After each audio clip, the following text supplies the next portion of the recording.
నమస్తే. ప్రస్తుతం మనతో పాటు ప్రముఖ ఆధ్యాత్మికవేత్త, ఐకాన్ ఆస్ట్రాలజర్ గట్టుపల్లి సురేష్ బాబు గారు ఉన్నారు. సో గురువు గారితో మాట్లాడేద్దాం.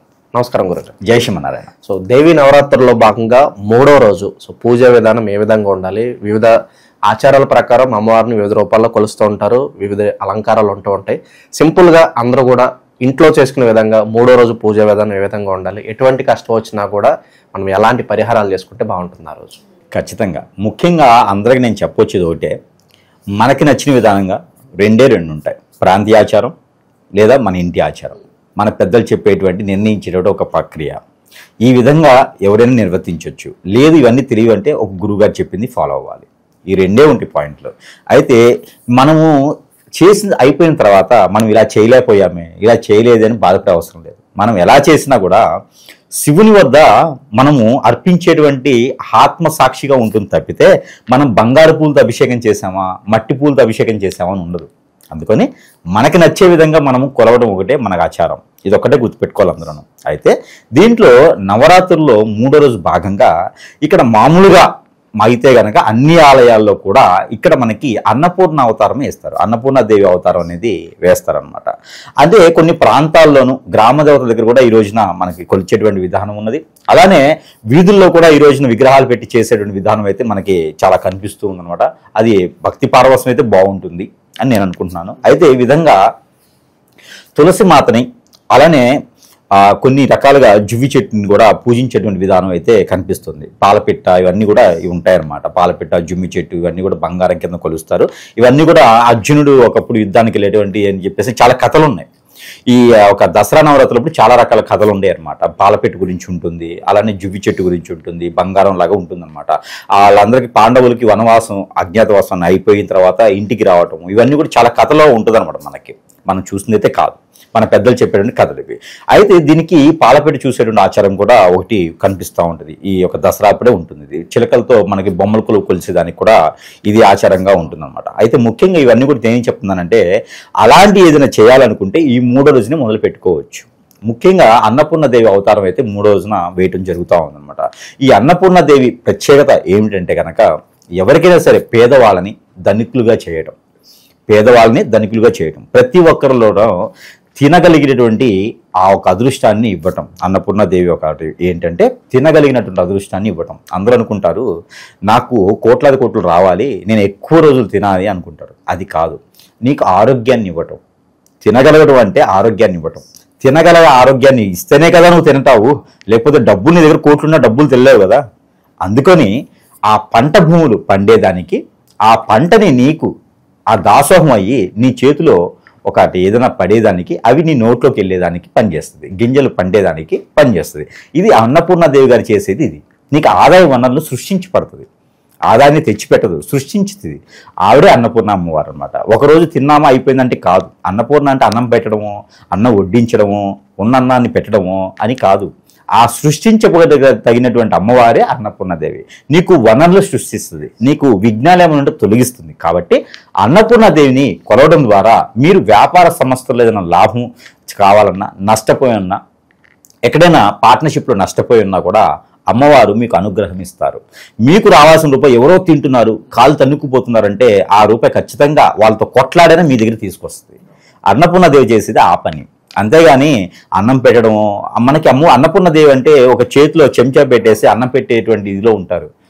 అది కాదు అన్నపూర్ణదేవి. వీళ్ళు సృష్టించినటువంటి రూపం అంటే ఐడెంటిటీ. అలా ఉంటేనే అన్నపూర్ణదేవి అని ఐడెంటిటీ అనమాట. అంతేగాని పార్టీ జెండా లాగా అట్లా కాదు.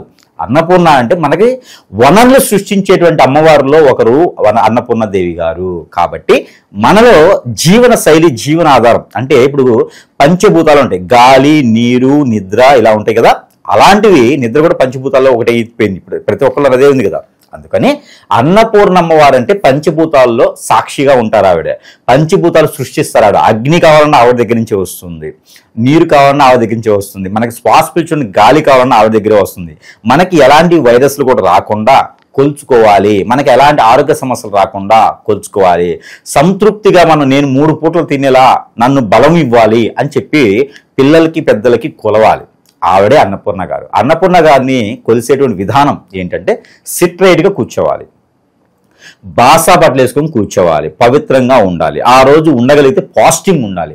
ఎంత పాస్టింగ్ ఉండగలిగితే అంత మంచిది. అన్నపూర్ణ గారి దగ్గర, అన్నపూర్ణ అమ్మవారి దగ్గర ఎంత పాస్టింగ్ ఉంటామో, ఎంత ఉండగలుగుతామో అంత మంచిది. ఆ రోజు నైవేద్యము మనం పెట్టాల్సింది ఏం తెలుసా? పానకము, వడపప్పు. ఆ రోజు నైవేద్యం మనం పానకం, వడపప్పు, పచ్చి కొబ్బరికాయ కొట్టిన తర్వాత పచ్చి కొబ్బరి ముక్కలు చేసి వడపప్పులో కలిపి బెల్లం, చెరుకు చేసినటువంటి ఇప్పుడు ఆర్గానిక్ అంటున్నారే, అవన్నీ కూడా న్యాచురల్ అని నమ్మలేం. కానీ చెరుకు రసం కానీ ఆ పాకంలో కలపాలి. చెరుకు రసం ఉంటుంది కదా, ఆ పానకంలో కలిపితే చాలా మంచిది. చెరుకు రసం తీసి న్యాచురల్, అదైతే మన కళ్ళ ముందు తీస్తారు. చెరుకు రసాన్ని తీసుకొచ్చి నీటిలో పోసి, బెల్లం కాకుండా నీటిలో పోసి, ఆ పచ్చి కొబ్బరి ఉంటుంది, ఆ కొబ్బరి వేసి, ఇలాచీలు వేసి, మిరియాలు వేసి అన్నపూర్ణమ్మ వారికి నైవేద్యం పెడితే ఖచ్చితంగా వారింట్లో ఆరోగ్య సమస్యలు అనేది రాకుండా ఉంటుంది. 3 పూట్ల తిండి దొరుకుతుంది, చేతి నిండా పని దొరుకుతుంది. ఎవరైనా పేదవారు ఉండాలి, కష్టపడే తత్వం ఉన్నవారు, అంటే ఒకరు సొమ్ము తినాలి, ఒకరి నెత్తిని చేపెట్టాలనుకున్న వారు ఏ పూజ చేసే అవసరం లేదు.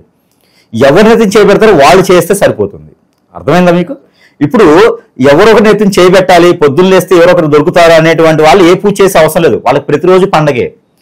ఎవరి నెత్తినైతే చేపెట్టించుకుంటారే వారు పూజ చేస్తే చాలు, వాళ్ళు బతికేస్తారు. కాబట్టి ఎవరైతే కష్టపడాలి, అందరూ బాగుండాలి, నా ఫ్యామిలీ, నా కుటుంబం బాగుండాలి కాకుండా నాకు రూపాయి సమకూర్చేవారు కూడా బాగుండాలనుకుంటారు చూసారా, వారు అదృష్టవంతులు.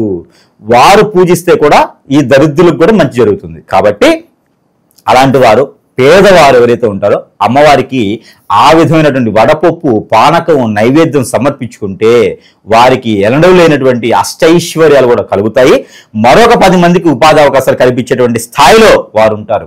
ఎప్పుడు కూడా అన్నపూర్ణాదేవిని కొలిచే వారి ఆలోచన, ఆ ఒక మైండ్, మనసు ఎలా ఉంటుందో తెలుసా అండి? ఒకళ్ళ దగ్గర నేను పని చేయాలి అనుకోరు, నేనేదైనా స్థాపించి మరొక నలుగురికి ఉపాధి కల్పించాలి అనుకుంటారు. అది అన్నపూర్ణాదేవి యొక్క ఆలోచన అలా ఉంటుంది. కాబట్టి పిల్లల నుంచే అన్నపూర్ణాదేవికి అలవాటు చేయండి. పిల్లల నుంచే కూర్చోబెట్టేసి పానకం, వడపప్పు అన్నపూర్ణాదేవి దగ్గర నైవేద్యం పెట్టించండి. పిల్లల దగ్గర పారాయణం చేయించండి, గాయత్రి నామాలు పారాయణం చేయించండి. ఇంకా కూడా అక్కడ పుస్తకాలు అవి కూడా అన్నపూర్ణాదేవి దగ్గర పెట్టేసుకొని పూజ చేసుకోవచ్చు. సరస్వతి దగ్గర కూడా పెట్టుకోవచ్చు, అది వేరే, అది ఆ తంతు వేరు. అన్నపూర్ణాదేవి దగ్గర పెట్టుకుంటే వారు చదివేదానికి ఉపాధి కల్పిస్తుంది, జాబ్ కనిపిస్తుంది, అవకాశాలు బాగుంటాయి. కాబట్టి అన్నపూర్ణ అమ్మవారి దగ్గర ఈ రకమైనటువంటి విధానంలో పూజించుకోవచ్చు. అన్నపూర్ణాదేవి దగ్గర ఇంకొకటి ఉన్న ప్రత్యేకత, స్నానం బ్రాహ్మీ ముహూర్తంలోనే చేయాలి. 2:30-3 లోపునే స్నానం ఆచరిస్తే చాలా బాగుంటుంది. ఇవన్నీ కూడా వారి యొక్క బాడీ, వారి యొక్క ఆరోగ్యం సహకరిస్తేనే చేయండి. లేదు గురువుగారు చెప్పారు నేను చేయలేకపోయానని బాధపడే అవసరం లేదు. అన్నపూర్ణే కాదు, ఏ అమ్మవారైనా మనం కొలిసేటువంటి మనస్ఫూర్తి కొలిస్తే ఎవరైనా అనుగ్రహం ఇస్తారు. కాబట్టి వీరికి నచ్చినటువంటి విధానంలో పూజించే విధానం అయితే ఇలా ఉండాలి. అలానే అన్నపూర్ణ అమ్మవారికి తెల్ల వస్త్రాలంటే ఇష్టం. అందుకని తెల్ల వస్త్రాలు పెద్దలు తలుచుకొని, ఆ పెద్దలతో పాటు అన్నపూర్ణ అమ్మవారిని తలుచుకొని తెల్లని వస్త్రాలు పెట్టడం వల్ల ఎవరైనా మైండ్ బాగలేదు, స్ట్రెస్ ఫీల్ అవుతున్నారు, జాబులు వెసులుబాటు లేదు అనుకున్న వారు ఎవరైతే ఉంటారో, ఉపాధి అవకాశాలు ఎన్ని పనులు చేసినా నాకు ముందుకు రావట్లేదు అనుకున్న వారు ఉంటారో, తెల్లని వస్త్రాలు 2 రకాలుగా అన్నపూర్ణ అమ్మవారికి సమర్పించుకోవచ్చు. అవన్నీ కూడా వీరు మళ్ళీ ధరించుకోవచ్చు. అలా చేసినట్టయితే వీరికి అన్ని రకాల ఇబ్బందులు తొలగిపోతాయి. ఎవరైనా చంద్రుడికి సంబంధించిన దోషం ఉంటే ముత్యాల హారం అని ఉంటుంది. మనకి అవి ఒరిజినలా డూప్లికేట్ అని వదిలేసేది. ముత్యాల హారం అమ్మవారికి సమర్పించాలి. రెండోది వెండి. ఎవరికైనా వీరిలో ఎక్కువగా చంద్రుడికి సంబంధించిన దోషాలు, తల్లి ఆరోగ్యం బాగలేదు ఇంట్లో అనుకున్న వారు ఎవరైనా ఉంటే, ఆ కొడుకులు కానీ, బిడ్డలు కానీ, ఆడపిల్లలు కానీ వెండి రూపు తీసుకొని ఆ వెండి రూపు అన్నపూర్ణ దేవికి సమర్పించుకోవాలి. ఇక తీసుకోకూడదు, ఇచ్చేసేయాలి. ఆ ఆలయాల్లో కానీ ఎక్కడైనా ఇచ్చేసి అమ్మవారికే అంకితం చేయాలని. అప్పుడు ఇంట్లో అమ్మవారికి ఆరోగ్యం, అమ్మగారికి కానీ అమ్మగారి స్వభావంగా ఉన్న వారికి ఆరోగ్యం బాగుంటుంది. ఈ అన్నపూర్ణ దేవి కరుణిస్తుంది, సహకరిస్తుంది, అందరినీ దీవిస్తుంది. ఈ విధంగా చేసుకుంటే సరిపోతుంది. సో ఓవరాల్గా 3వ రోజు పూజ విధానం ఏ విధంగా ఉండాలి, అమ్మవారిని ఏ విధంగా ఆరాధించాలి, మీ మాటలో చాలా బాగా వివరించారు. ధన్యవాదాలు.